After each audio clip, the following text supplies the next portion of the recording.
धर्मवीर भारती गुनाहों का देवता। अगर पुराने ज़माने की नगर देवता की और ग्राम देवता की कल्पनाएं आज भी मान्य होती तो मैं कहता कि इलाहाबाद का नगर देवता जरूर कोई रोमांटिक कलाकार है। ऐसा लगता है कि इस शहर की बनावट, गठन, जिंदगी और रहन सहन में कोई बंधे बंधाए नियम नहीं, कहीं कोई कसाव नहीं, हर जगह एक स्वच्छंद खुलाव, एक बिखरी हुई सी अनियमितता। बनारस की गलियों से भी पतली गलियां और लखनऊ की सड़कों से चौड़ी सड़कें, यॉर्कशायर और ब्राइटन के उपनगरों का मुकाबला करने वाले सिविल लाइंस और दलदलों की गंदगी को मात करने वाले मोहल्ले। मौसम में भी कहीं कोई सम नहीं, कोई संतुलन नहीं। सुबह मलयजी, दोपहरे अंगारी, तो शामी रेशमी। धरती ऐसी कि सहारा के रेगिस्तान की तरह बालू भी मिले, मालवा की तरह हरे भरे खेत भी मिले और ऊसर और परती की भी कमी नहीं। सचमुच लगता है कि प्रयाग का नगर देवता स्वर्ण कुंजों से निर्वासित कोई मनमौजी कलाकार है, जिसके सृजन में हरे रंग के डोरे हैं। और चाहे जो हो, मगर इधर क्वार कार्तिक तथा उधर बसंत के बाद और होली के बीच के मौसम से इलाहाबाद का वातावरण नेस्टर्शियम और पैंची के फूलों से भी ज़्यादा खूबसूरत और आम के बौरों की खुशबू से भी ज़्यादा महकदार होता है। सिविल लाइंस हो या एल्फ्रेड पार्क, गंगा तट हो या खुशरू बाग, लगता है कि हवा एक नटखट दोशीजा की तरह कलियों के आंचल और लहरों के मिजाज से छेड़खानी करती चलती है। और अगर आप सर्दी से बहुत नहीं डरते तो आप जरा एक ओवरकोट डालकर सुबह सुबह घूमने निकल जाएं तो इन खुली हुई जगहों की फिजा इठलाकर आपको अपने जादू में बांध लेगी। खास तौर से पाँव फटने के पहले तो आपको एक बिल्कुल नई अनुभूति होगी। बसंत के नए नए मौसमी फूलों के रंग से मुकाबला करने वाली हल्की सुनहली बाल सूर्य की उंगलियां सुबह की राजकुमारी के गुलाबी वक्ष पर बिखरे हुए भौराले गेसुओं को धीरे धीरे हटाती जाती हैं और क्षितिज पर सुनहली तरुणाई बिखर पड़ती है। एक ऐसी ही खुशनुमा सुबह थी और जिसकी कहानी मैं कहने जा रहा हूँ वह सुबह से भी ज़्यादा मासूम युवक, प्रभाती गाकर फूलों को जगाने वाले देवदूत की तरह अल्फ्रेड पार्क के लॉन पर फूलों की सरजमी के किनारे किनारे घूम रहा था। कथई स्वीट पी के रंग का पश्मीना का लंबा कोट, जिसका एक कॉलर उठा हुआ था और दूसरे कॉलर में सरों की एक पत्ती बटन होल में लगी हुई थी। सफ़ेद मक्खन जीन की पतली पैंट और पैरों में सफ़ेद जरी के पेशावरी सैंडलें, भरा हुआ गोल चेहरा और ऊंचे चमकते हुए माथे पर झूलती हुई एक रूखी भूरी लट। चलते चलते उसने एक रंग बिरंगा गुच्छा इकट्ठा कर लिया था और रह रह कर वह उसे सूंघ लेता था। पूरब के आसमान की गुलाबी पंखुड़ियां बिखरने लगी थीं और सुनहले पराग की एक बौछार सुबह के ताजे फूलों पर बिछ रही थी। अरे सुबह हो गई, उसने चौंक कर कहा और पास की एक बेंच पर बैठ गया। सामने से एक माली आ रहा था। क्यों जी, लाइब्रेरी खुल गई? अभी नहीं बाबूजी, उसने जवाब दिया। वह फिर संतोष से बैठ गया और फूलों की पंखुड़ियां नोच कर नीचे फेंकने लगा। जमीन पर बिछाने वाली सोने की चादर परतों पर पर्दे बिछाती जा रही थी और पेड़ों की छायाओं का रंग गहराने लगा था। उसकी बेंच के नीचे फूलों की चुनी हुई पंक्तियां बिखरी थीं और अब उसके पास सिर्फ एक फूल बाकी रह गया था। हल्के फालसाई रंग के उस फूल पर गहरे बैंजनी डोरे थे। हेलो कपूर, सहसा पीछे से एक कंधे पर हाथ रखकर किसी ने कहा। यहाँ क्या झक मार रहे हो सुबह सुबह? उसने मुड़कर देखा। आओ ठाकुर साहब, आओ बैठो यार, लाइब्रेरी खुलने का इंतज़ार कर रहा हूँ। यूनिवर्सिटी लाइब्रेरी चाट डाली? अब इसे तो शरीफ लोगों के लिए छोड़ दो। हाँ हाँ, शरीफ लोगों के लिए ही छोड़ रहा हूँ। डॉक्टर शुक्ला की लड़की है ना, वह इसकी मेंबर बनना चाहती थी तो मुझे आना पड़ा, उसी का इंतज़ार भी कर रहा हूँ। डॉक्टर शुक्ला तो पॉलिटिक्स डिपार्टमेंट में है। नहीं, गवर्नमेंट साइकोलॉजिस्ट ब्यूरो में। और तुम पॉलिटिक्स में रिसर्च कर रहे हो? नहीं, इकोनॉमिक्स में।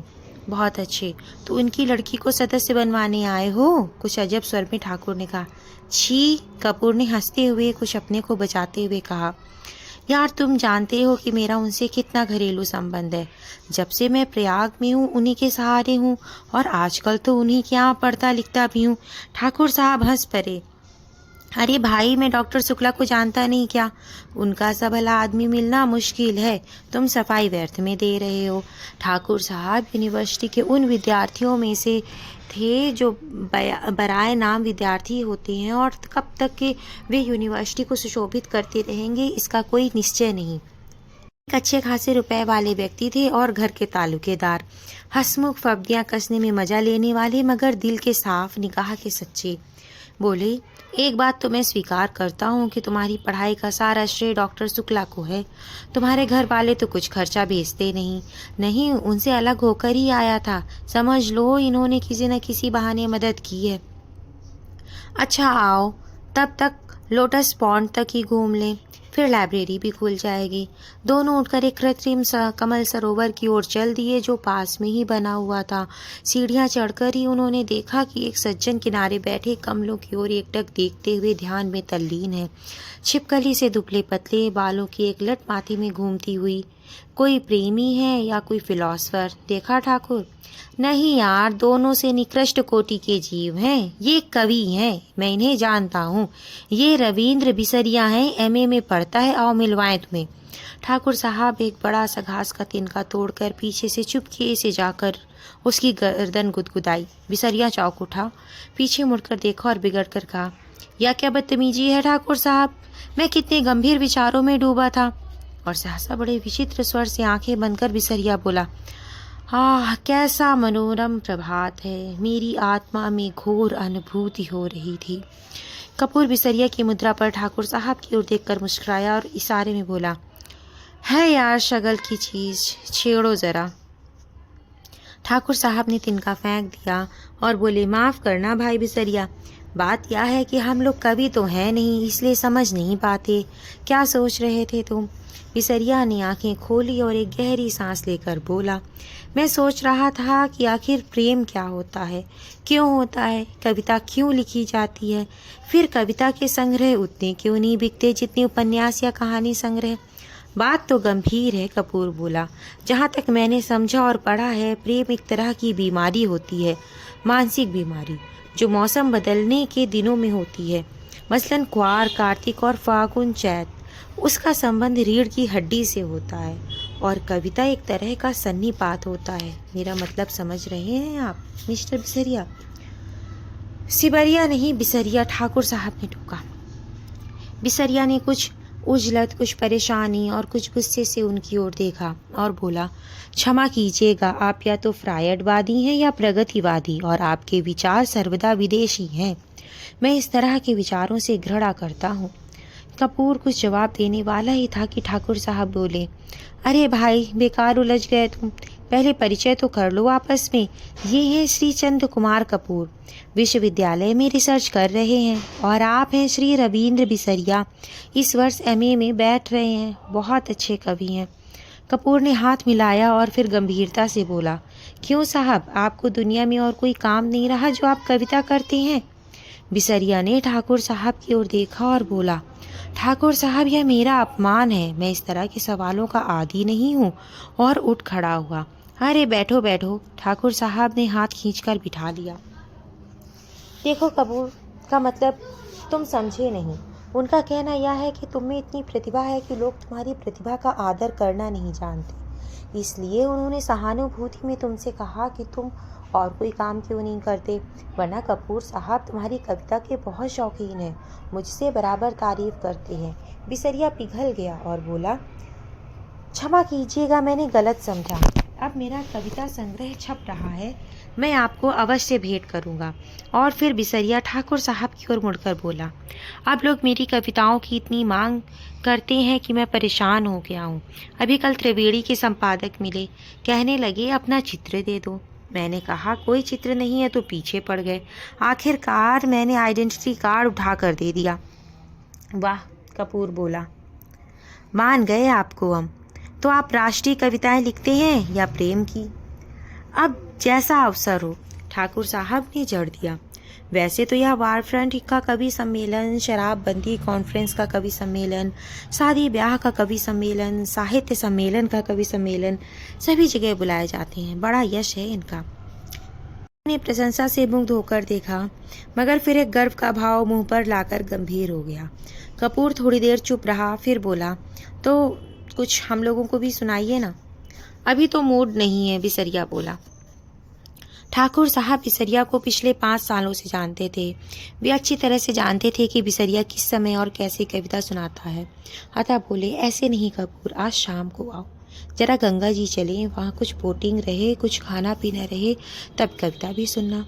कपूर को बोटिंग का बेहद शौक था। फौरन राजी हो गया और शाम का विस्तृत कार्यक्रम बन गया। इतने में एक कार उधर से लाइब्रेरी की ओर गुजरी। कपूर ने देखा और बोला, अच्छा ठाकुर साहब, मुझे इजाज़त दीजिए, अब मैं चलूँगा लाइब्रेरी में। वे लोग आ गए हैं। आप कहाँ चल रहे हैं? मैं ज़रा जिमखाने की ओर जा रहा हूँ। अच्छा भाई, तो शाम पक्की रही?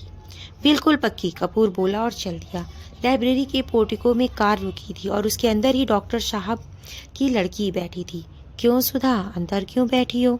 तुम्हें ही देख रही थी चंदर। और वह उतर आई। दुबली पतली नाटी सी साधारण सी लड़की, बहुत सुंदर नहीं, केवल सुंदर, लेकिन बातचीत में दुलारी। चलो अंदर चलो, चंदर ने कहा। वह आगे बढ़ी, फिर ठिठक गई और बोली, चंदर, एक आदमी को 4 किताबें मिलती हैं। क्यों? तो उसने बड़े भोलेपन से मुस्कुराते हुए कहा, तो तुम अपने नाम से मेंबर बन जाओ और 2 किताबें हमें दे दिया करना, बस। ज़्यादा का हम क्या करेंगे? नहीं, चंदर हंसा, तुम्हारा तो दिमाग खराब है, खुद क्यों नहीं बनती मेंबर? नहीं, हमें शर्म लगती है, तुम बन जाओ मेंबर हमारी जगह, पगली कहीं की। चंदर ने उसका कंधा पकड़कर आगे ले चलते हुए कहा, वाह रे शर्म, अभी कल ब्याह होगा तो कहना हमारी जगह तुम बैठ जाओ चंदर। कॉलेज में पहुंच गई लड़की, अभी शर्म नहीं छूटी इसकी, चल अंदर। और वह छिटकती झेपती और मुड़ मुड़कर चंदर की ओर रूठी उसे देखती हुई अंदर चली गई। थोड़ी देर बाद सुधा 4 किताबें लादे हुए निकली। कपूर ने कहा, लाओ मैं ले लूं। तो बांस की पतली टहनी की तरह लहरा कर बोली, सदस्य मैं हूँ, तुम्हें क्यों दूं किताबें? और जाकर कार के अंदर किताबें पटक दी। फिर बोली, आओ बैठो चंदर, मैं अब घर जाऊंगा। या देखो। और अपने भीतर से कागजों का एक बंडल निकाला और बोली, देखो यह पापा ने तुम्हारे लिए दिया है। लखनऊ में कॉन्फ्रेंस है ना, वही पढ़ने के लिए निबंध लिखा है उन्होंने। शाम तक यह टाइप हो जाना चाहिए। जहाँ संख्याएं हैं वहाँ खुद आपको बैठकर बोलना होगा। और पापा सुबह से ही कहीं गए हैं, समझे जनाब? उसने बिल्कुल अल्हड़ बच्चों की तरह गर्दन हिलाकर शोक स्वरों में कहा। कपूर ने बंडल ले लिया और कुछ सोचता हुआ बोला, लेकिन डॉक्टर साहब का हस्तलेखन, इतने पृष्ठ शाम तक कौन टाइप कर देगा? इसका भी इंतजाम है। और अपने ब्लाउज में से एक पत्र निकालकर चंदर के हाथ में देती हुई बोली, यह कोई पापा की पुरानी ईसाई छात्रा है, टाइपिस्ट। इसके घर में तुम्हें पहुंचा देती हूँ। मुखर्जी रोड पर रहती है, या उसी के यहाँ टाइप करवा ले ना, और यह खत उसे दे देना। लेकिन अभी मैंने चाय नहीं पी। समझ गए, अब तुम सोच रहे होगे कि इसी बहाने सुधा तुम्हें चाय भी पिला देगी। सो मेरा काम नहीं है जो मैं चाय पिलाऊं, पापा का काम है। या चलो आओ। चंदर आकर भीतर बैठ आया और किताबें उठाकर देखने लगा। अरे, 4 किताब कविता की किताब उठा लाई, समझ में आएंगी तुम्हारे? क्यों सुधा? नहीं, चिढ़ाते हुए सुधा बोली, तुम कहो कि तुम्हें समझा दें, इकोनॉमिक्स पढ़ने वाले क्या जाने साहित्य। अरे, मुखर्जी रोड पर ले चलो ड्राइवर। चंदर बोला, इधर कहाँ चले आ रहे हो? नहीं, पहले घर चलो, सुधा बोली, चाय पी लो तब जाना। नहीं, मैं चाय नहीं पीऊंगा, चंदर बोला। चाय नहीं पीऊंगा? वाह वाह, सुधा की हंसी में दूधिया बचपन छलक उठा। सूख कर गोभी हो रहा है, चाय नहीं पियेंगे। बंगला आया तो सुधा ने महराजिन से चाय बनाने के लिए कहा और चंदर को स्टडी रूम में बिठाकर प्याले निकालने के लिए चल दी। तो यह घर, यह परिवार चंद्र कपूर का अपना हो चुका था। जब से वह अपनी माँ से झगड़कर प्रयाग भागकर आया था पढ़ने के लिए, यहाँ आकर बीए में भर्ती हुआ था और कम खर्च के ख्याल से चौक में एक कमरा लेकर रहता था। तभी डॉक्टर शुक्ला उसके सीनियर टीचर थे और उसकी परिस्थितियों से अवगत थे। चंदर की अंग्रेजी बहुत ही अच्छी थी और डॉक्टर शुक्ला उससे अक्सर छोटे छोटे लेख लिखवाकर पत्रिकाओं में भिजवाते थे। उन्होंने कई पत्रों के आर्थिक स्तंभ का काम चंदर को दिलवा दिया था और उसके बाद चंदर के लिए डॉक्टर शुक्ला का स्थान अपने संरक्षक और पिता से भी ज़्यादा हो गया था। चंदर शर्मीला लड़का था, बेहद शर्मीला। कभी उसने यूनिवर्सिटी के वजीफे के लिए भी कोशिश न की थी, लेकिन जब बीए में वह सारी यूनिवर्सिटी में सर्वप्रथम आया तब स्वयं इकोनॉमिक्स विभाग ने उसे यूनिवर्सिटी के आर्थिक प्रकाशनों का वैतनिक संपादक बना दिया था। एमए में भी वह सर्वप्रथम आया और उसके बाद उसने रिसर्च ले ली। उसके बाद डॉक्टर शुक्ला यूनिवर्सिटी से हटकर ब्यूरो में चले गए थे। अगर सच पूछा जाए तो उसके सारे करियर का श्रेय डॉक्टर शुक्ला को था, जिन्होंने हमेशा उसकी हिम्मत बढ़ाई और उसको अपने लड़के से बढ़कर माना। अपनी सारी मदद के बावजूद डॉक्टर शुक्ला ने उससे इतना अपनापन बनाए रखा कि कैसे धीरे धीरे चंदर सारी गैरियत खो बैठा, यह उसे खुद नहीं मालूम। यह बंगला, इसके कमरे, इसके लॉन, इसकी किताबें और इसके निवासी सभी कुछ जैसे उसके अपने थे और सभी का उसने जाने कितने जन्मों का संबंध था। और यह नन्ही दुबली पतली रंगीन चंद्र किरण सी सुधा, जब आज से वर्षों पहले यह 7वीं पास करके अपनी बुआ के यहाँ से आई थी, तब से लेकर आज तक कैसे वह भी चंदर की अपनी होती गई थी, इसे चंदर खुद नहीं जानता था। वह जब आई थी तब वह बहुत शर्मीली थी, वह बहुत भोली थी। 8वीं में पढ़ने के बावजूद वह खाना खाते वक्त रोती थी, मचलती थी तो अपनी कॉपी फाड़ डालती थी, और जब तक डॉक्टर साहब उसे अपनी गोदी में बिठाकर नहीं मनाते थे वह स्कूल नहीं जाती थी। 3 बरस की अवस्था में ही उसकी माँ चल बसी थी और 10 साल तक वह अपनी बुआ के पास एक गाँव में रही थी। अब 13 वर्ष की होने पर गांव वालों ने उसकी शादी पर जोर देना और शादी ना होने पर गांव की औरतों ने हाथ नचाना और मुंह मटकाना शुरू किया, तो डॉक्टर साहब ने उसे इलाहाबाद बुलाकर 8वीं में भर्ती करा दिया। जब वह आई थी तो आधी जंगली थी। तरकारी में घी कम होने पर वह महाराजन का चौका जूठा कर देती थी और रात में फूल तोड़ कर ना लाने पर अक्सर उसने मालिक को दांत भी काट खाया था। चंदर से जरूर वह बेहद डरती थी, पर ना जाने क्यों चंदर भी उससे नहीं बोलता था।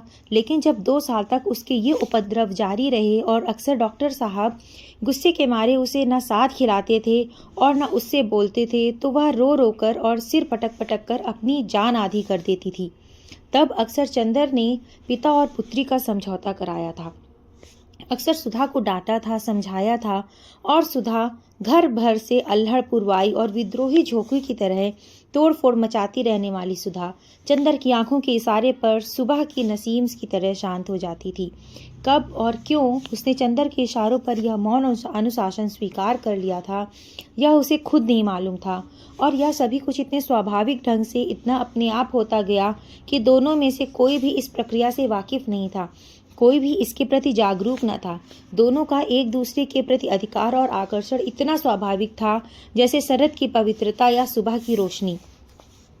और मजा तो यह था कि चंदर की शक्ल देखकर छिप जाने वाली सुधा इतनी ढीठ हो गई थी कि उसका सारा विद्रोह, सारी झुंझलाहट, मिजाज की सारी तेजी, सारा तीखापन और सारा लड़ाई झगड़ा सभी की तरफ से हटकर चंदर की ओर केंद्रित हो गया था।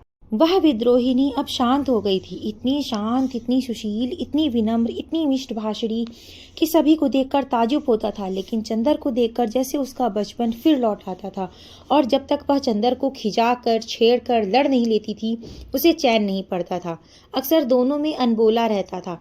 लेकिन जब 2 दिन तक दोनों मुंह फुलाए रहते थे और डॉक्टर साहब के लौटने पर सुधा उत्साह से उनको ब्यूरो का हाल नहीं पूछती थी और खाते वक्त दुलार नहीं दिखाती थी, तो डॉक्टर साहब फौरन पूछते थे, क्या चंदर से लड़ाई हो गई क्या?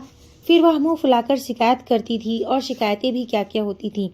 चंदर ने उसकी हेड मिस्ट्रेस का नाम एलिफेंटा रखा था, या चंदर ने उसको डिबेट के भाषण के पॉइंट नहीं बताए, या चंदर कहता है कि सुधा की सखियां कोयला बेचती हैं। और जब डॉक्टर साहब कहते हैं कि वह चंदर को डांट देंगे तो वह खुशी से फूल उठती और चंदर के आने पर आंखें नचाती हुई चिढ़ाती थी, कहो कैसी डांट पड़ी। वैसे सुधा अपने घर की पुरखिन थी। किस मौसम में कौन सी तरकारी पापा को माफिक पड़ती है, बाजार में चीज़ों का क्या भाव है, नौकर चोरी तो नहीं करता, पापा कितनी सोसाइटियों के मेंबर हैं, चंदर के इकोनॉमिक्स के कोर्स में क्या है, यह सभी उसे मालूम था। मोटर या बिजली बिगड़ जाने पर वह थोड़ी बहुत इंजीनियरिंग भी कर लेती थी, और मातृत्व का अंश तो उसमें इतना था कि हर नौकर और नौकरानी उससे अपना सुख दुख कह देते थे।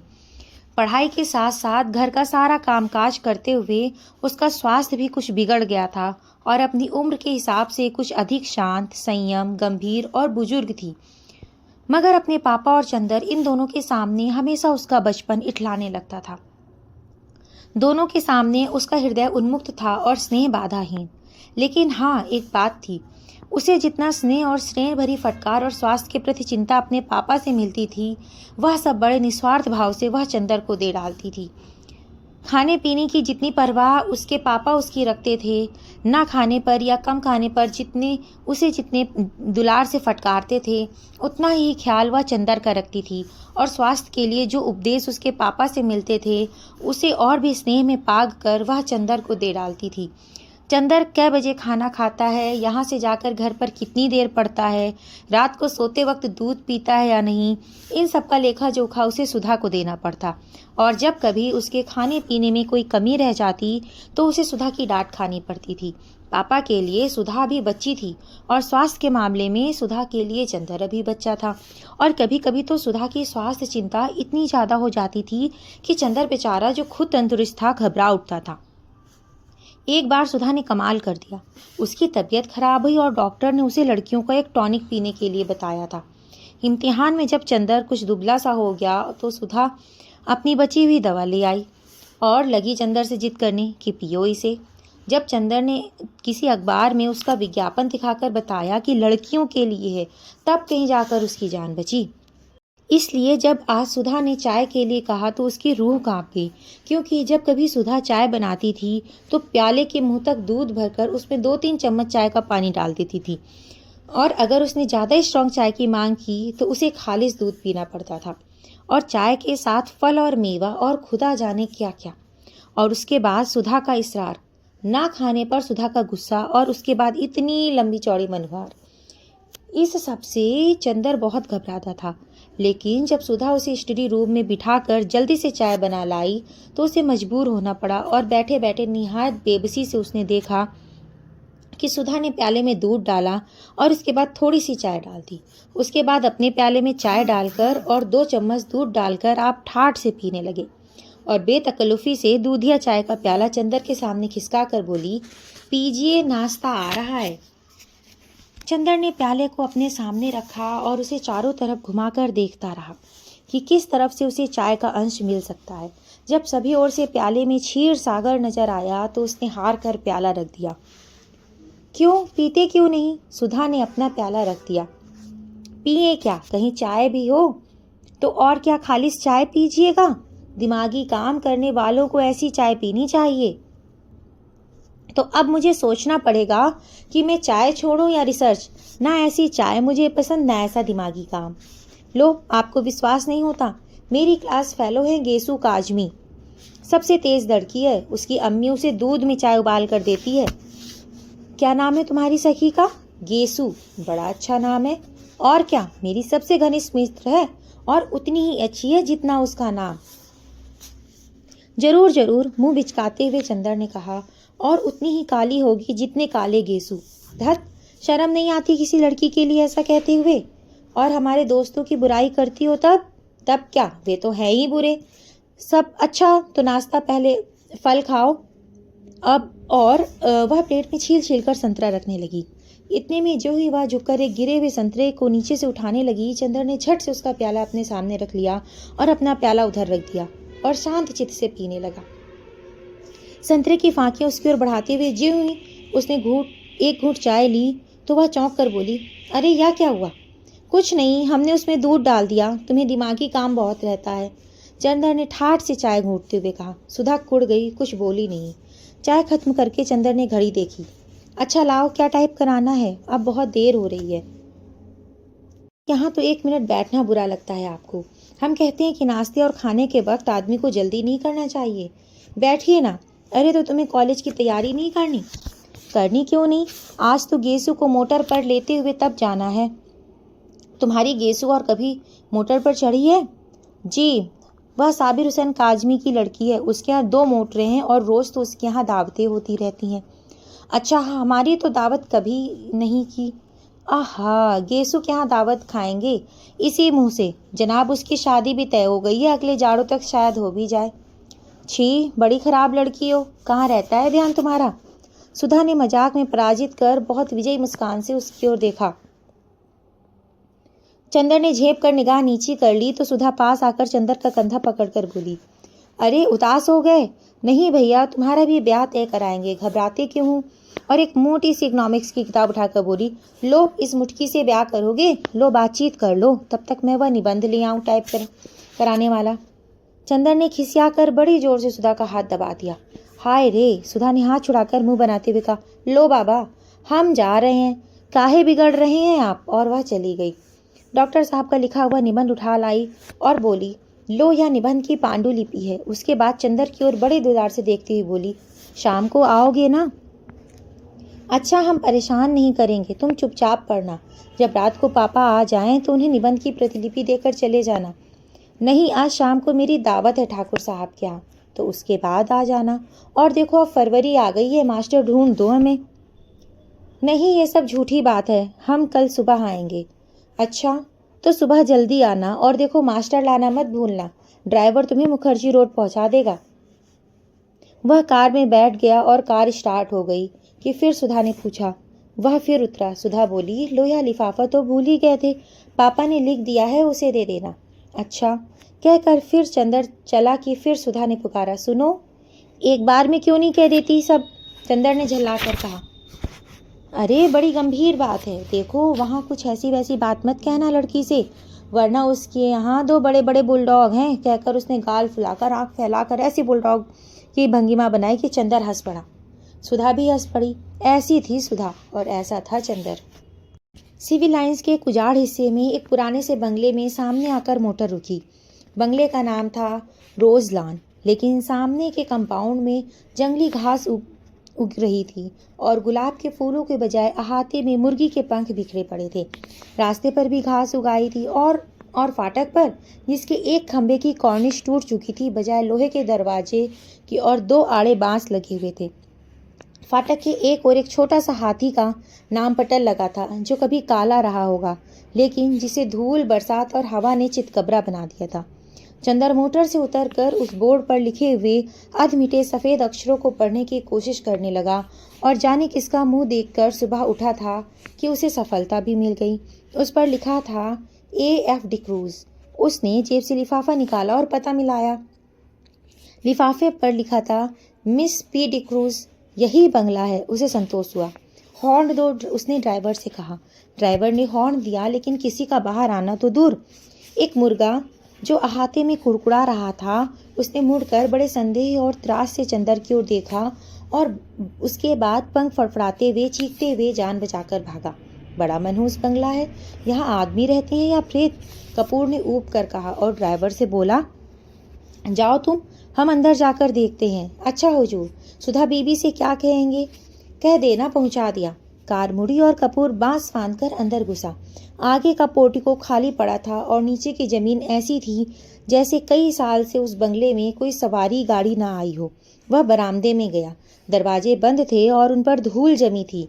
एक जगह चौखट और दरवाजे के बीच में मकड़ी ने जाला बुन रखा था। यह बंगला खाली है क्या? कपूर ने सोचा। सुबह 8:30 बजे ही वहां ऐसा सन्नाटा छाया था कि जैसे दिल घबरा जाए।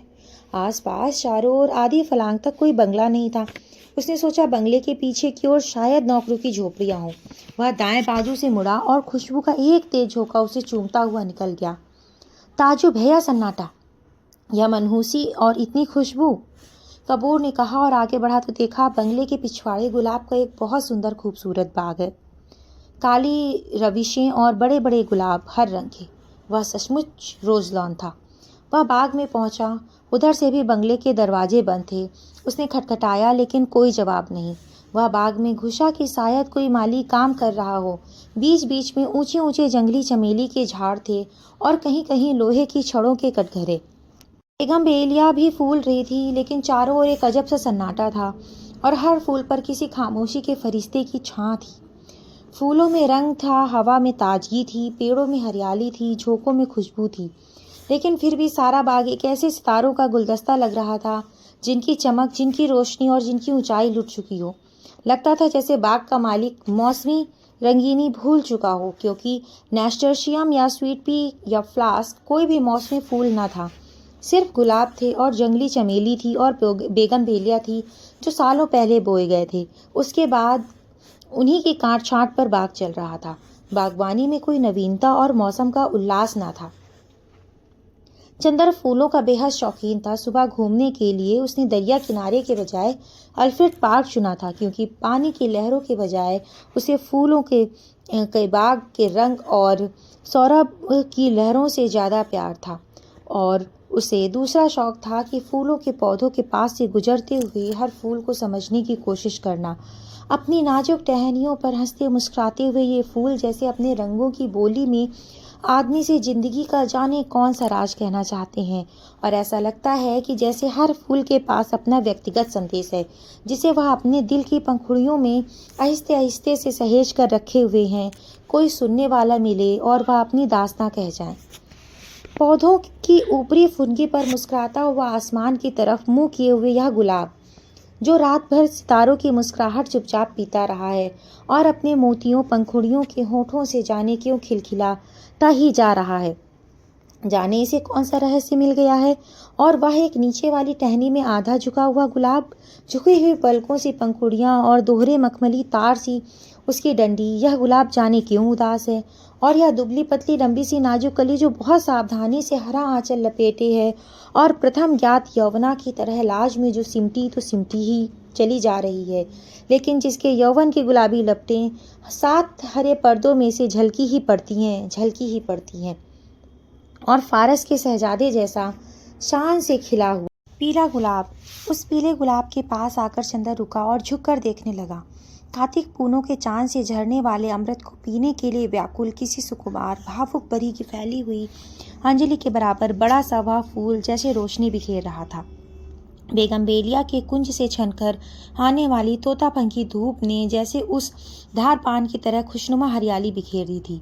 चंदर ने सोचा उसे तोड़ दे, लेकिन हिम्मत न पड़ी। वह झुका कि उसे सूंघ ही ले।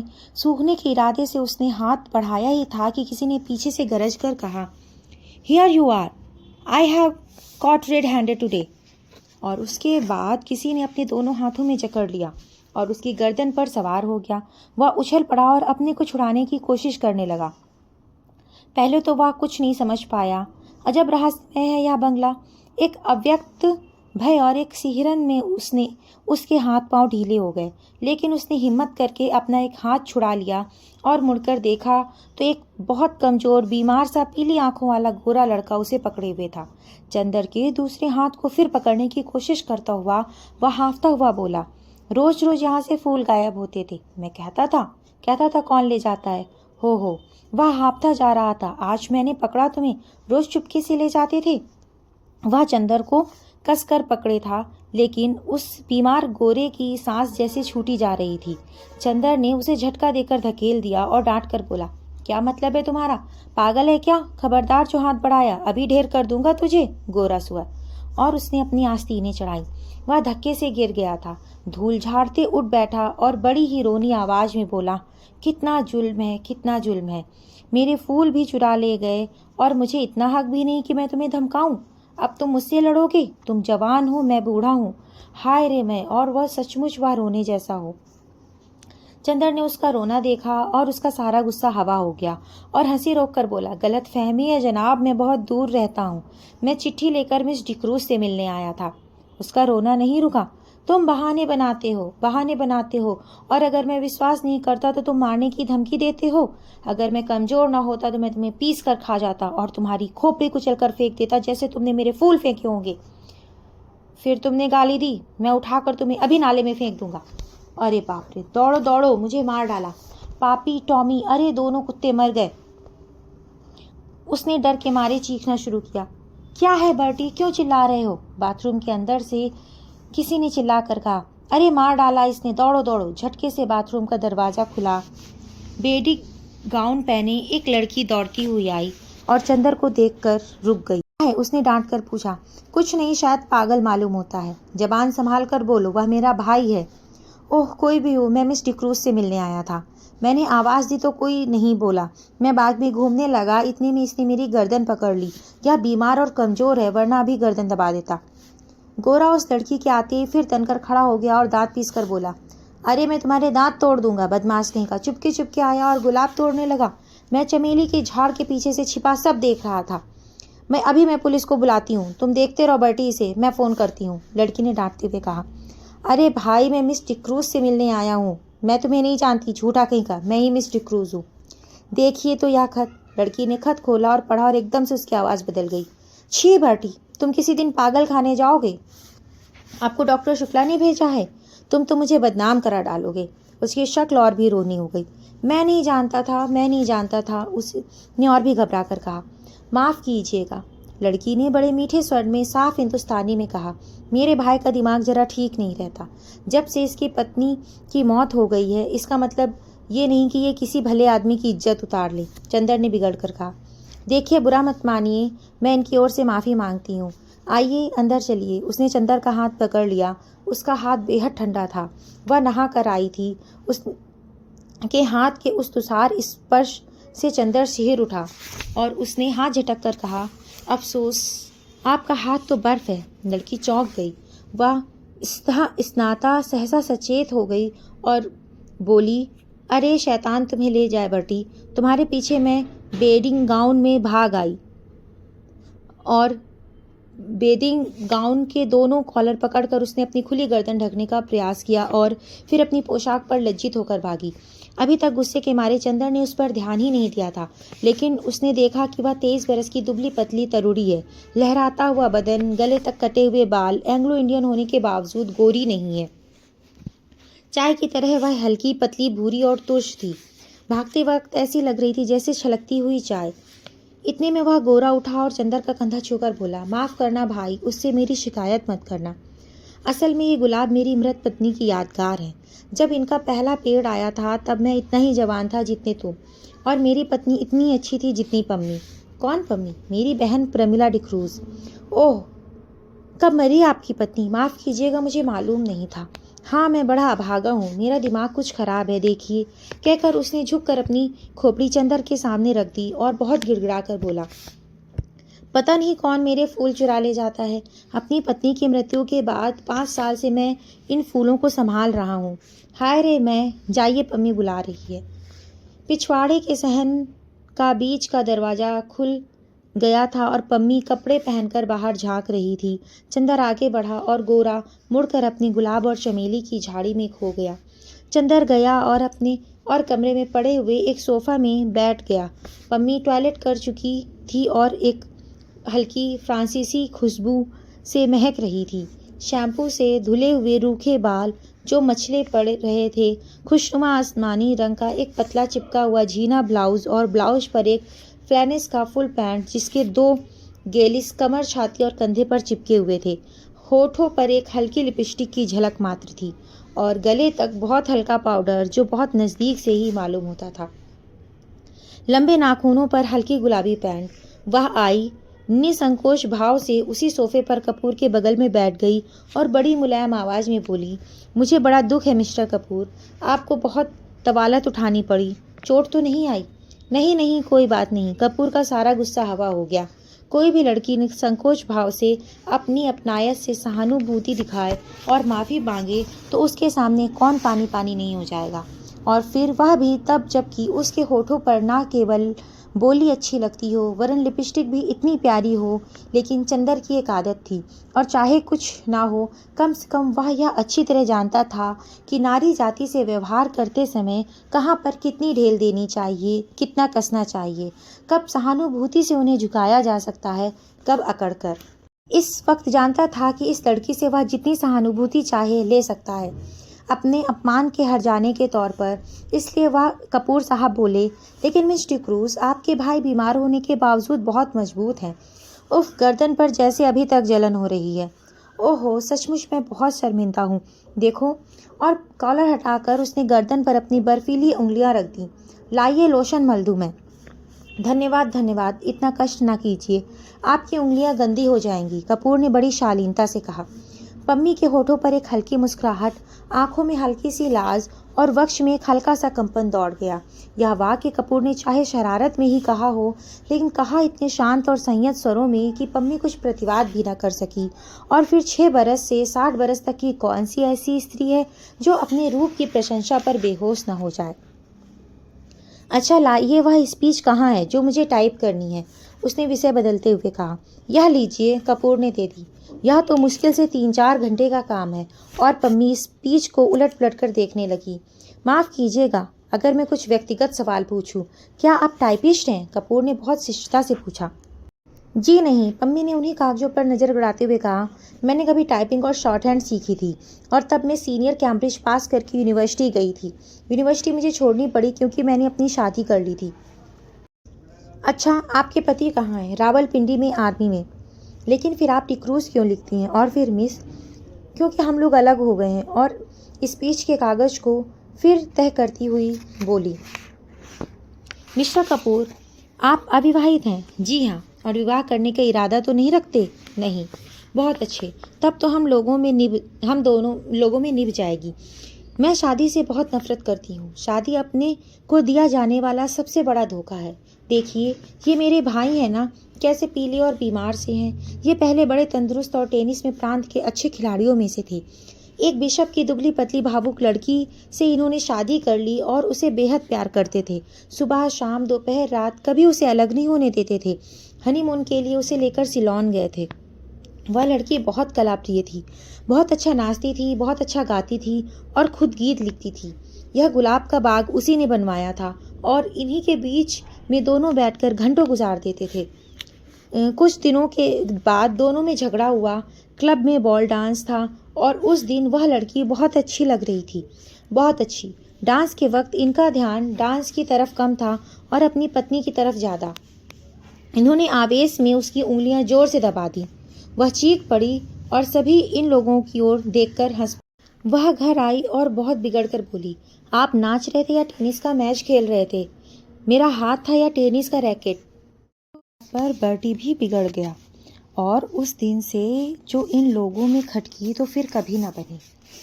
धीरे धीरे वह लड़की एक सार्जेंट को प्यार करने लगी। बर्टी को इतना सदमा हुआ कि वह बीमार पड़ गया, लेकिन बर्टी ने तलाक नहीं दिया, उस लड़की से कुछ कहा भी नहीं और उस लड़की ने सार्जेंट से प्यार करना जारी रखा। लेकिन बीमारी में बर्टी की बहुत सेवा की। बर्टी अच्छा हो गया। उसके बाद उसको एक बच्ची हुई और उसी में वह मर गई। हालांकि हम लोग सब जानते थे कि वह बच्ची उस सार्जेंट की थी, लेकिन बर्टी को यकीन नहीं होता कि वह सार्जेंट को प्यार करती थी। वह कहता है, यह दूसरे को प्यार करती होती तो मेरी इतनी सेवा कैसे कर सकती थी भला। उस बच्ची का नाम बर्टी ने रोज रखा और उसे लेकर दिन भर उन्हीं गुलाब के पेड़ों के बीच में बैठा करता था, जैसे अपनी पत्नी को लेकर बैठता था। 2 साल बाद बच्ची को सांप ने काट लिया, वह मर गई और तब से बर्टी का दिमाग ठीक नहीं रहता। खैर, जाने दीजिए, आइए अपना काम शुरू करें। चलिए अंदर के स्टडी रूम में चलें। चलिए, बर्टी ने कहा। चलिए, चंदर बोला और पम्मी के पीछे पीछे चल दिया। मकान बहुत बड़ा था और पुराने अंग्रेज़ों के ढंग पर सजा हुआ था। बाहर से जितना पुराना और गंदा नज़र आता था, अंदर से उतना ही आलीशान और सुथरा। ईस्ट इंडिया कंपनी के ज़माने की छाप थी अंदर। यहाँ तक कि बिजली लगने के बावजूद अंदर पुराने बड़े बड़े हाथ से खींचे जाने वाले पंखे लगे थे। 2 कमरों को पार कर वे लोग स्टडी रूम में पहुँचे। बड़ा सा कमरा जिसमें चारों तरफ अलमारियों में किताबें सजी हुई थीं। 4 कोने में 4 मेजें लगी हुई थीं, जिसमें कुछ बस्ट और कुछ स्टैंड के सहारे रखी हुई थीं। एक अलमारी के नीचे खाने में टाइपराइटर रखा था। पम्मी ने बिजली जला दी और टाइपराइटर खोलकर साफ करने लगी। चंदर घूमकर किताबें देखने लगा। एक कोने में कुछ मराठी की किताबें रखी थीं। उसे बड़ा ताज्जुब हुआ। अच्छा पम्मी, ओह माफ़ कीजिएगा मिस डिक्रूज़। नहीं, आप मुझे पम्मी पुकार सकते हैं, मुझे यही नाम अच्छा लगता है। हाँ, क्या पूछ रहे थे आप? क्या आप मराठी भी जानती हैं? नहीं, मैं तो नहीं जानती, मेरी नानी जी जानती थी। क्या आपको डॉक्टर शुक्ला ने हम लोगों के बारे में कुछ नहीं बताया? नहीं, कपूर ने कहा। अच्छा, ताजुब है। पम्मी बोली, आपने ट्रेनाली डिक्रूज़ का नाम सुना है ना? हाँ हाँ, डिक्रूज़ जिन्होंने कौशाम्बी की खुदाई करवाई थी। वह तो बहुत बड़े पुरातत्ववेत्ता थे, कपूर ने कहा। हाँ वही, वह मेरे सगे नाना थे और वह अंग्रेज़ नहीं थे, मराठा थे और उन्होंने मेरी नानी से शादी की थी जो एक कश्मीरी ईसाई महिला थी। उनके कारण भारत में उन्हें ईसाइयत अपनानी पड़ी। यह मेरे नाना का ही मकान है और अब हम लोगों को मिल गया है। डॉक्टर शुक्ला के दोस्त मिस्टर श्रीवास्तव बैरिस्टर हैं ना, वे हमारे खानदान के अटर्नी थे। उन्होंने और डॉक्टर शुक्ला ने ही यह जायदाद हमें दिलवाई। लीजिए, मशीन तो ठीक हो गई। उसने टाइपराइटर में कार्बन और कागज़ लगाकर कहा, लाइए निबंध। इसके बाद घंटे भर तक टाइपराइटर रुका नहीं। कपूर ने देखा कि यह लड़की, जो व्यवहार में इतनी सरल और स्पष्ट, फैशन में इतनी नाजुक और शौकीन है, काम करने में उतनी ही मेहनती और तेज भी है। उसकी उंगलियां मशीन की तरह चल रही थीं और तेज इतनी कि 1 घंटा में उसने लगभग आधी पांडुलिपि टाइप कर डाली थी। ठीक 1 घंटे के बाद उसने टाइपराइटर बंद कर दिया। बगल में बैठे हुए कपूर की ओर झुककर कहा, अब थोड़ी देर आराम। और अपनी उंगलियां चटकाने के बाद वह कुर्सी खिसकाकर उठी और एक भरपूर अंगड़ाई ली। उसका अंग अंग धनुष की तरह झुक गया। उसके बाद कपूर के कंधे पर बेतकल्लुफी से हाथ रखकर बोली, क्यों एक प्याला चाय मंगवाई जाए? मैं तो पी चुका हूँ, लेकिन मुझसे तो काम होने से रहा अब बिना चाय के। पम्मी एक अल्हड़ बच्ची की तरह बोली और अंदर चली गई। कपूर ने टाइप किए हुए कागज उठाए और कलम निकालकर उसकी गलतियां सुधारने लगा। चाय पीकर थोड़ी देर में पम्मी वापस आई और बैठ गई। उसने एक सिगरेट केस कपूर के सामने किया। धन्यवाद, मैं सिगरेट नहीं पीता। अच्छा ताजुब है, आपकी इजाज़त हो तो मैं सिगरेट पी लूँ। क्या आप सिगरेट पीती हैं? छी, पता नहीं क्यों औरतों का सिगरेट पीना मुझे बिल्कुल नापसंद है। मेरी तो मजबूरी है मिस्टर कपूर। मैं यहाँ के समाज में मिलती जुलती नहीं। अपने विवाह और अपने तलाक के बाद मुझे एंग्लो इंडियन समाज से नफरत हो गई है और मैं दिल से हिंदुस्तानी हूँ। लेकिन हिंदुस्तानियों से घुलना मिलना हमारे लिए संभव नहीं। घर में अकेले रहती हूँ। सिगरेट और चाय से तबीयत बदल जाती है। किताबों का मुझे शौक नहीं। तलाक के बाद आपने पढ़ाई जारी क्यों नहीं रखी? कपूर ने कहा। मैंने कहा ना, किताबों से मुझे शौक बिल्कुल नहीं, पम्मी बोली, और मैं अपने को आदमियों से घुलने मिलने के लायक नहीं पाती। तलाक के बाद साल भर तक मैं अपने कमरे में बंद रही। मैं और बर्टी, सिर्फ बर्टी से बात करने का मौका मिला। बर्टी मेरा भाई, वह भी बीमार और बूढ़ा। कहीं कोई तकल्लुफ़ की गुंजाइश नहीं। अब मैं हर एक से बेतकल्लुफ़ी से बात करती हूँ तो कुछ लोग मुझ पर हंसते हैं, कुछ लोग मुझे सभ्य समाज के लायक नहीं समझते, कुछ लोग उसका गलत मतलब निकालते हैं। इसलिए मैं अपने को अपने ही बगले में कैद कर लिया है। अब आप ही हैं। आज पहली बार मैंने आपको देखा। मैं समझी ही नहीं कि आपसे कितना दुराव रखना चाहिए। अगर आप भलमानिस ना हो तो आप इसका गलत मतलब निकाल सकते हैं। अगर यही बात हो तो कपूर हंसकर बोला, संभव है कि मैं भलमानिस बनने के बजाय इसका गलत मतलब निकालना पसंद करूं। तो संभव है मैं मजबूर होकर आपसे भी ना मिलूं। पम्मी गंभीरता से बोली, नहीं मिस डिक्रूज, नहीं आप पम्मी कहिए, डिक्रूज नहीं। सही, आप गलत ना समझिए, मैं मजाक कर रहा था, कपूर बोला। उसने इतनी देर में समझ लिया कि यह ईसाई लड़की छोकरी नहीं है। इतने में बर्टी लड़खड़ाता हुआ हाथ में धूल सना खुरपा लिए आया और चुपचाप खड़ा हो गया और अपनी धुंधली पीली आंखों से एकटक कपूर को देखने लगा। कपूर ने एक कुर्सी खिसका दी और कहा, आइए।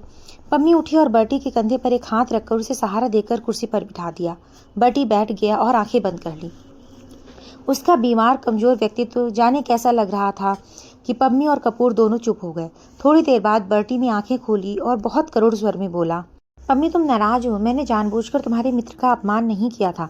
अरे नहीं, पम्मी ने उठकर बर्टी का माथा सहलाते हुए कहा, मैं तो भूल गई और कपूर भी भूल गए। अच्छा धन्यवाद पम्मी, अपना हाथ इधर ला। और वह पम्मी के हाथ पर सिर रखकर खड़ा पड़ रहा और बोला, मैं कितना अभागा हूँ, कितना अभागा। अच्छा पम्मी, कल रात को तुमने सुना था वह आई थी और पूछ रही थी, बर्टी तुम्हारी तबीयत अब ठीक है? मैं झट अपनी आंखें ढक ली कि कहीं आंखों का पीलापन ना देख ले। मैंने कहा, तबीयत अब ठीक है, मैं अच्छा हूँ, तो उठी और जाने लगी। मैंने पूछा, कहाँ चली? तो बोली, सार्जेंट के साथ जरा क्लब जा रही हूँ। तुमने सुना था पम्मी? स्तब्ध सा उन दोनों की ओर देख रहा था। पम्मी ने कपूर को आंख का इशारा करते हुए कहा, हाँ मिली थी वह, लेकिन बर्टी वह सार्जेंट के साथ नहीं गई थी। हाँ तब? बर्टी की आंखें चमक उठी और उसने उल्लास भरे स्वर में पूछा। वह बोली, बर्टी के ये गुलाब सार्जेंट से ज्यादा प्यारे हैं। पम्मी बोली, अच्छा? मुस्कुराहट से बर्टी का चेहरा खिल उठा। उसकी पीली पीली आंखें और धंस गईं और दांत बाहर झलकने लगे। क्या कहा उसने? फिर तो कहो। उसने कहा, ये गुलाब सार्जेंट से ज्यादा प्यारे हैं। फिर इन्हीं गुलाबों पर नाचती रही और सुबह होते होते इन्हीं फूलों पर छिप गई।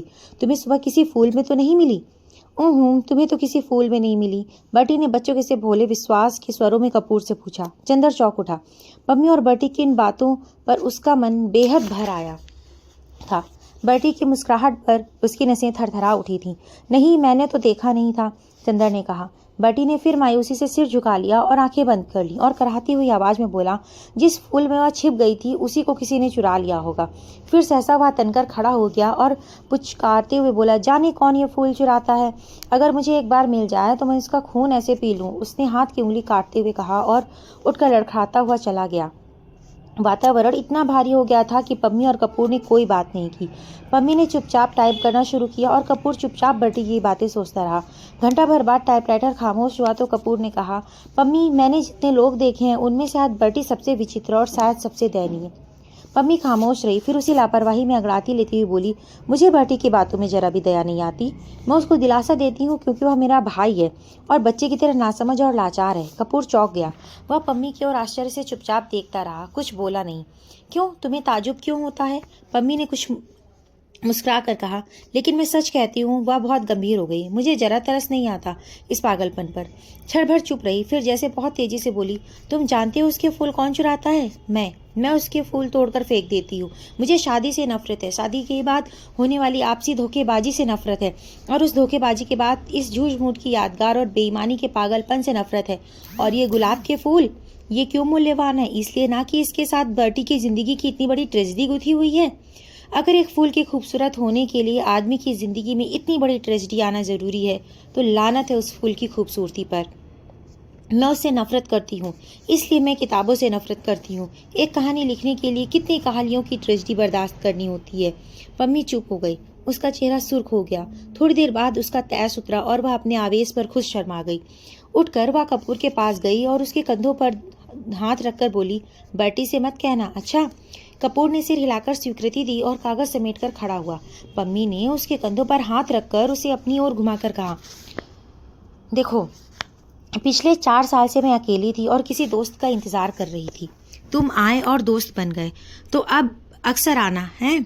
अच्छा, कपूर ने गंभीरता से कहा, डॉक्टर शुक्ला से मेरा अभिवादन कहना। कभी यहाँ जरूर आए। आप कभी चलिए, वहाँ उनकी लड़की है, आप उससे मिलकर खुश होंगी।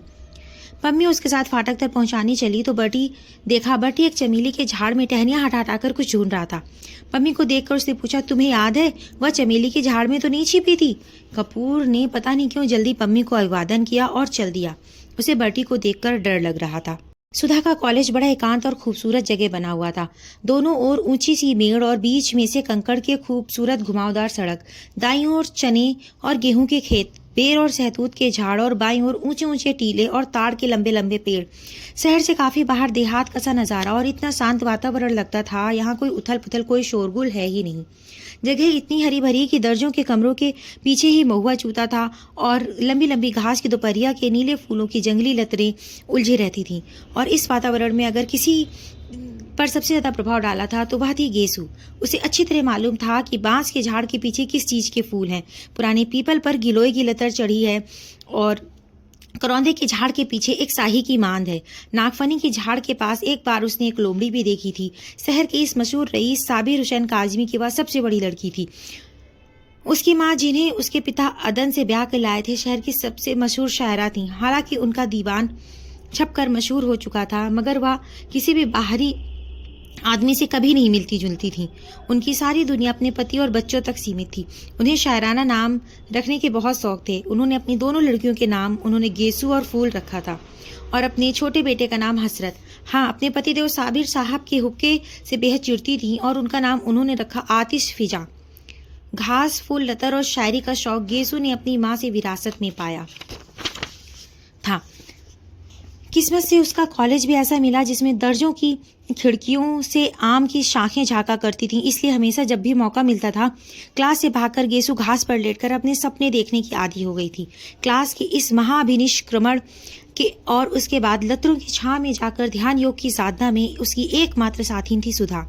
आम की घनी छां में हरी हरी धूप में दोनों सिर के नीचे हाथ रखकर लेटी रहती और दुनिया भर की बातें करती। बातों में छोटी से छोटी और बड़ी से बड़ी किस तरह की बातें करती थी, यह वही समझ सकता है जिसने कभी दो अभिन्न सहेलियों की एकांत वार्ता सुनी हो। गालिब की शायरी से लेकर उनके छोटे भाई हसरत ने एक कुत्ते का पिल्ला पाला है, यह गेसू सुनाया करती थी। और शरद के उपन्यासों से लेकर यह कि उसकी मालिन ने एक गिलट का कड़ा बनवाया है, यह सुधा बताया करती थी। दोनों अपने अपने मन की बातें एक दूसरे को बता डालती थीं और जितना भावुक, प्यारा, अनजान और सुकुमार दोनों का मन था, उतनी ही भावुक और सुकुमार दोनों की बातें। हाँ, भावुक सुकुमार दोनों ही थीं, लेकिन दोनों में एक अंतर था। येसु शायर होते हुए भी इस दुनिया की थी और सुधा शायर ना होते हुए भी कल्पना लोक की थी। येसु अगर झाड़ियों में से कुछ फूल चुनती तो उन्हें सूंघती, उन्हें अपनी चोटी में सजाती और उन पर चंद शेर कहने के बाद भी उन्हें माला में पिरोकर अपनी कलाई में लपेट लेती। सुधा लतरों के बीच में सिर रखकर लेट जाती और निर्मेष पलकों से फूलों को देखती रहती और आंखों से न जाने क्या पीकर उन्हें उन्हीं डालों पर फूलता हुआ छोड़ देती। गेसु हर चीज का उचित इस्तेमाल जानती थी। किसी भी चीज को पसंद करने या प्यार करने के बाद अब उसका क्या उपयोग है, क्रियात्मक यथार्थ जीवन में उसका क्या स्थान है, यह गेसु खूब समझती थी। लेकिन सुधा किसी भी फूल के जादू में बन जाना चाहती थी, उसी की कल्पना में डूब जाना चाहती थी। लेकिन उसके बाद सुधा को कुछ नहीं मालूम था। गेसु की कल्पना और भावुक सूक्ष्मता शायरी में व्यक्त हो जाती थी, अतः उसकी जिंदगी में काफी व्यवहारिकता और यथार्थ था। लेकिन सुधा जो शायरी लिख नहीं सकती थी, अपने स्वभाव और गठन में खुद ही एक मासूम शायरी बन गई थी। वह भी पिछले 2 सालों में तो सचमुच ही इतनी गंभीर, सुकुमार और भावनामयी बन गई थी कि लगता था कि सूर के गीतों से उसके व्यक्तित्व के रेशे बुन गए हैं। लड़कियां गेसु और सुधा के स्वभाव और उनकी इस अभिन्नता से वाकिफ थीं, और इसलिए जब आज सुधा की मोटर आकर साहिबान में रुकी और उसमें से सुधा और गेसु हाथ में फाइल लिए उतरी, तो कामिनी ने हंसकर प्रभा से कहा, लो चंदा सूरज की जोड़ी आ गई। सुधा ने सुन लिया, मुस्कुराकर गेसु की ओर फिर कामिनी और प्रभा की ओर देखकर हंस दी। सुधा कम बोलती थी, लेकिन उसकी हंसी ने उसे खुशमिजाज साबित कर रखा था और वह भी सभी की प्यारी थी। प्रभा ने आकर सुधा के गले में बांह डालकर कहा, गेसु बानो, थोड़ी देर के लिए सुधा रानी को हमें दे दो, जरा कल के नोट्स उतारने हैं इनसे पूछकर। गेसु हंसकर बोली, उसके पापा से तय कर ले, फिर तो जिंदगी भर सुधा को पाल पोस, मुझे क्या करना। जब सुधा प्रभा के साथ चली गई तो गेसु ने कामनी के कंधे पर हाथ रखा और कहा, कम्मो रानी, अब तो तुम ही हमारे हिस्से में पड़ी आओ, चलो देखें लतर में कुंदरू हैं। कुंदरू तो नहीं, अब चने का खेत हरिया आया है, कम्मो बोली। गृह विज्ञान का पीरियड था और मिस उमालकर पढ़ा रही थी। बीच में कतार की एक बेंच पर कामनी, प्रभा, गेसु और सुधा बैठी थी। हिस्सा बांटकर अभी तक कायम था, अतः कामिनी के बगल में गेसु, गेसु के बगल में प्रभा, प्रभा के बगल बाद बेंच के कोने में सुधा बैठी थी। मिस उमालकर रोगियों के खान पान के बारे में समझा रही थी। मेज के बगल में खड़ी हुई हाथ में एक किताब लिए हुए उसी पर निगाह लगाए बोलती जा रही थी। शायद अंग्रेजी की किताब में जो कुछ लिखा था उसी का हिंदी में उल्टा करते हुए बोलती जा रही थी। आलू एक नुकसानदेह तरकारी है रोग की हालत में। वह खुश्क होता है, गर्म होता है और हजम मुश्किल से होता है। सहसा गेसु ने एकदम बीच में पूछा, गुरुजी, गांधी जी आलू खाते हैं या नहीं? सभी हंस पड़े। मिस उमालकर ने बहुत गुस्से से गेसु की ओर देखा और डांट कर कहा, why talk Gandhi? I want no political discussion in class. Gandhi से क्या मतलब? मैं दर्जे में राजनीतिक बहस नहीं चाहती। इस पर तो सभी लड़कियों की दबी हुई हंसी फूट पड़ी। मिस उमालकर झल्ला गई और मेज पर किताब पटकते हुए बोली, साइलेंस। सभी चुप हो गए। उन्होंने फिर पढ़ाना शुरू किया। जिगर के रोगों के लिए हरी तरकारियां बहुत फायदेमंद होती हैं। लौकी, पालक और हर किस्म के हरे साग तंदुरुस्ती के लिए बहुत फायदेमंद होते हैं। सहसा प्रभा ने कूनी मारकर गेसु से कहा, ले फिर क्या है, निकाल चने का हरा साग, खा खा के मोटे हो। मिस उमालकर के घंटे में गेसु ने अपने कुर्ते की जेब से बहुत सा साग निकालकर कामनी और प्रभा को दे दिया। मिस उमालकर अब शक्कर के हाँ नीलाप बता रही थी। लंबे रोग के बाद रोगी को शक्कर कम देनी चाहिए। दूध या साबूदाने में ताड़ की मिश्री मिला सकते हैं। दूध तो ग्लूकोज के साथ बहुत स्वादिष्ट लगता है। इतने में जब तक सुधा के पास साग पहुंचा कि फौरन मिस उमालकर ने देख लिया। वह समझ गई कि यह शरारत गेसु की होगी। मिस गेसु, बीमारी की हालत में दूध काहे के साथ स्वादिष्ट लगता है? इतने में सुधा के मुंह से निकला, साग काहे के साथ खाएं? और गेसु ने कहा, नमक के साथ। नमक के साथ? मिस उमालकर ने कहा, बीमारी में दूध नमक के साथ अच्छा लगता है। खड़ी हो, कहाँ था ध्यान तुम्हारा? गेसु सन। मिस उमालकर का चेहरा मारे गुस्से के लाल हो रहा था। क्या बात कर रही थी तुम और सुधा? गेसु सन। अच्छा, तुम लोग क्लास के बाहर जाओ और आज हम तुम्हारे गार्जियन को खत भेजेंगे। चलो जाओ बाहर। सुधा ने कुछ मुस्कुराते हुए प्रभा की ओर देखा और प्रभा हंस दी। गेसु ने देखा कि मिस उमालकर का पारा और भी चढ़ने वाला है तो वह चुपचाप किताब उठाकर चल दी। सुधा भी पीछे पीछे चल दी। कामनी ने कहा, खतवत भेजती रहना सुधा, और क्लास ठठाकर हंस पड़ी। मिस उमालकर गुस्से से नीली पड़ गई। क्लास अब खत्म होगी और रजिस्टर उठाकर चल दी। गेसु अभी अंदर ही थी कि वह बाहर चली गई और उनके जरा दूर पहुंचते ही गेसु ने बड़ी अदा से कहा, बड़े बेआबरू होकर तेरे कूचे से हम निकले। और सारी क्लास फिर हंसी से गूंज उठी। लड़कियां चिड़ियों की तरह फुर हो गईं और थोड़ी देर में सुधा और गेसु बैडमिंटन फील्ड के पास वाले छतनार पाकड़ के नीचे लेटी हुई थी। बड़ी खुशनुमा दोपहरी थी। खुशबू से लदे हल्के हल्के झोंके गेसों की ओढ़नी और गरारे की सिलवटों से आंख मिचौली खेल रहे थे। आसमान में कुछ हल्के रुपहले बादल उड़ रहे थे और जमीन पर बादलों की सांवली छायाएं दौड़ रही थीं। घास के लंबे चौड़े मैदान पर बादलों की छायाओं का खेल बड़ा मासूम लग रहा था। जितनी दूर तक छांव रहती थी उतनी दूर तक घास के रंग गहरा काही हो जाता था और जहां जहां बादलों से छनकर धूप बरसने लगती थी वहां वहां घास सुनहरी धानी रंग की हो जाती थी। दूर कहीं पर पानी बरसा था और बादल हल्के होकर खरगोश के मासूम स्वच्छंद बच्चों की तरह दौड़ पड़े थे।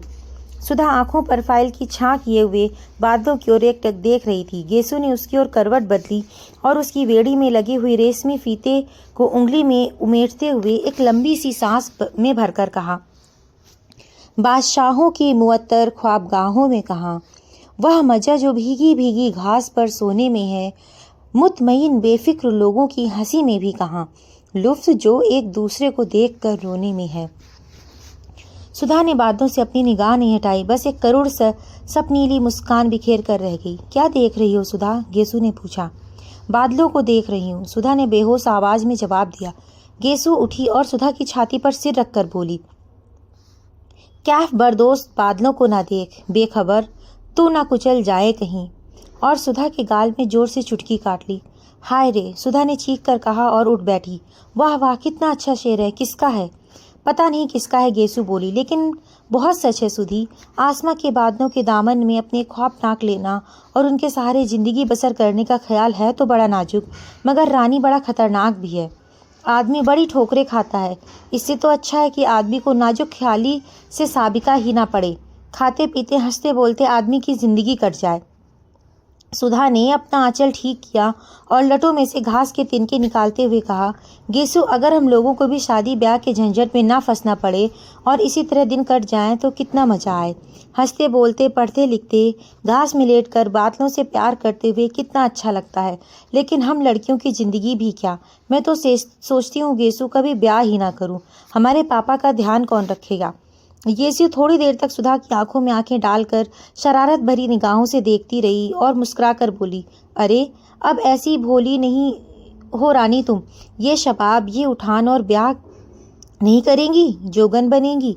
अच्छा चल हट बेशरम कहेंगी, खुद ब्याह करने की ठान चुकी है तो दुनिया भर को क्यों तोहमत लगाती है। मैं तो ठान चुकी हूँ, मेरा क्या, फिक्र तो तुम लोगों की है कि ब्याह नहीं होता तो लेटकर बादल देखती हैं, गेसू ने मचलते हुए कहा। अच्छा अच्छा, गेसू की ओढ़नी खींचकर सिर के नीचे रखकर सुधा ने कहा, क्या हाल है तेरे अख्तर मियाँ का? मंगनी कब होगी तेरी? मंगनी क्या, किसी भी दिन हो जाए, बस फूफी जान के यहाँ आने भर की कसर है। वैसे अम्मी तो फूल की बात उनसे चला रही थी, पर उन्होंने मेरे लिए इरादा जाहिर किया। बड़े अच्छे हैं, आते हैं तो घर भर में रोशनी छा जाती है। गेसू ने बहुत भोलेपन से गोद में सुधा का हाथ रखकर उसकी उंगलियां चिटकती हुई कहा, वे तो तेरे चचाजाद भाई हैं ना, तुझसे तो पहले उनसे बोलचाल रही होगी? सुधा ने पूछा। हाँ हाँ, खूब अच्छे से। मौलवी साहब हम लोगों को साथ साथ पढ़ाते थे और जब हम दोनों सबक भूल जाते थे तो एक दूसरे का कान पकड़कर साथ साथ उठते बैठते थे, गेसू ने कुछ झेपते हुए बोली। सुधा हंस पड़ी। वाह रे, प्रेम की इतनी विचित्र शुरुआत मैंने कहीं नहीं सुनी। तब तो तुम लोग एक दूसरे का कान पकड़ने के लिए अपने आप सबक भूल जाते होंगे। नहीं जी, एक बार फिर पढ़कर कौन सबक भूलता है, और एक बार सबक याद होने के बाद जानती हो इश्क में क्या होता है। मकतबे इश्क में एक ढंग निराला देखा, उसको छुट्टी न मिली जिसको सबक याद हुआ। खैर, यह सब बात जाने दे सुधा। अब तू कब ब्याह करेगी? जल्द ही करूंगी, सुधा बोली। किससे? तुझसे। और दोनों खिलखिलाकर हंस पड़ी। बादल हट गए और पाकड़ की छां को चीरते हुए एक सुनहली रोशनी का तार झिलमिला उठा। हंसते वक्त गेसू के कान के टॉप चमक उठे और सुधा का ध्यान ऊपर खिंच गया। ये कब बनवाया तूने? बनवाया नहीं तो उन्होंने दिए होंगे। क्यों? गेसू ने शर्मा कर सिर हिला दिया। सुधा ने उठकर हाथ से छूते हुए कहा, कितनी सुंदर कमल है। वाह, क्यों गेसू, तूने सचमुच के कमल देखे हैं? ना, मैंने देखे हैं। कहाँ? 5-6 साल पहले तक तो मैं गांव में रहती थी ना, ऊंचाहार के पास एक गांव में मेरी बुआ रहती है ना। बचपन से मैं उन्हीं के पास रहती थी। पढ़ाई की शुरुआत मैंने वहीं की और 7वीं तक वहीं पढ़ी। तो वहाँ मेरे स्कूल के पीछे के पोखरे में बहुत से कमल थे। रोज शाम को मैं भाग जाती थी और तालाब में घुसकर कमल तोड़ती, और घर से बुआ एक लंबा सा सोटा लेकर गालियां देती हुई आती थी मुझे पकड़ने के लिए। जहाँ वह किनारे पर पहुंचती तो मैं कहती, अभी डूब जाएंगे बुआ, अभी डूबे। तो बहुत रबड़ी मलाई का लालच देकर वह मिन्नतें करती, निकल आओ तो मैं निकल आती। तुमने तो कभी देखा नहीं होगा हमारी बुआ को ना, तूने कभी दिखाया ही नहीं। इधर बहुत दिनों से आई ही नहीं है वे, आएंगी तो दिखाऊंगी तुझे। और उनकी एक लड़की है, बड़ी प्यारी, बहुत मजे की है। उसे देख कर तो तुम उसे बहुत प्यार करोगी। वो तो अब यहीं आने वाली है, अब यहीं पढ़ेगी। किस दर्जे में पढ़ती है? प्राइवेट विदुषी में बैठेगी इस साल। खूब गोल मटोल और हंसमुख है, सुधा बोली। इतने में घंटा बोला और गेसू ने सुधा के पैर के नीचे दबी हुई अपनी ओढ़नी खींची। अरे अब आखिरी घंटे में जाकर क्या पढ़ोगी? हाजिरी कट ही गई। अब बैठो यहीं बातचीत करें, आराम करें, सुधा ने अलसाए स्वर में कहा और खड़ी होकर एक मदमाती हुई अंगड़ाई ली। गेसू ने हाथ पकड़कर उसे बिठा लिया और बड़ी गंभीरता से कहा, देखो ऐसी अड़सौही अंगड़ाई ना लिया करो, इससे लोग समझ जाते हैं कि अब बचपन करवट ले रहा है। तत् बेहद झेप कर और फाइल में मुंह छिपाकर सुधा बोली, लो तो मजाक समझती हो? एक शायर ने तुम्हारी अंगड़ाई के लिए कहा है, कौन ये ले रहा है अंगड़ाई, आसमानों को नींद आती है। वाह, सुधा बोली। अच्छा गेसु, आज बहुत से शेर सुनाओ। सुनो। एक हृदय तीरगी है और खाबे कायनात, डूबते जाते हैं तारे, भीगती जाती है रात। पर